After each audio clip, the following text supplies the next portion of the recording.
السلام علیکم ویورز، امید کرتی ہوں آپ سب ٹھیک ہوں گے۔ شروع کرتی ہوں اللہ کے نام سے جو نہایت رحم کرنے والا ہے۔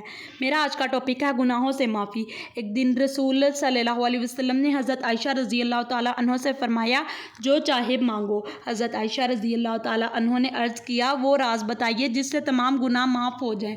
حضور صلی اللہ علیہ وسلم نے فرمایا، وہ یہ راز ہے کہ جب کوئی مومن کسی دوسرے مومن کی کانٹا چبھنے کے برابر تکلیف رفع کرتا ہے تو اللہ اس کے تمام گناہ معاف کر دیتا ہے اور جنت میں اسے اعلیٰ درجہ ملے گا۔ جب صحابہ کرام رضی اللہ تعالیٰ عنہ کو یہ بات معلوم ہوئی تو وہ بے حد خوش ہوئے، لیکن حضرت ابو بکر صدیق رضی اللہ تعالیٰ عنہ نے رونا شروع کر دیا۔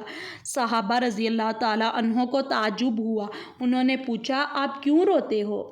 حضرت ابو بکر صدیق رضی اللہ تعالیٰ عنہ نے جواب دیا، میں اس لیے روتا ہوں کہ جب دوسروں کا دکھ دور کرنا گناہوں کی معافی اور جتنی ہونے کا ذریعہ بن سکتا ہے تو ان لوگوں کا کیا حشر میں ہوگا جو دوسروں کو دکھ پہنچاتے ہیں۔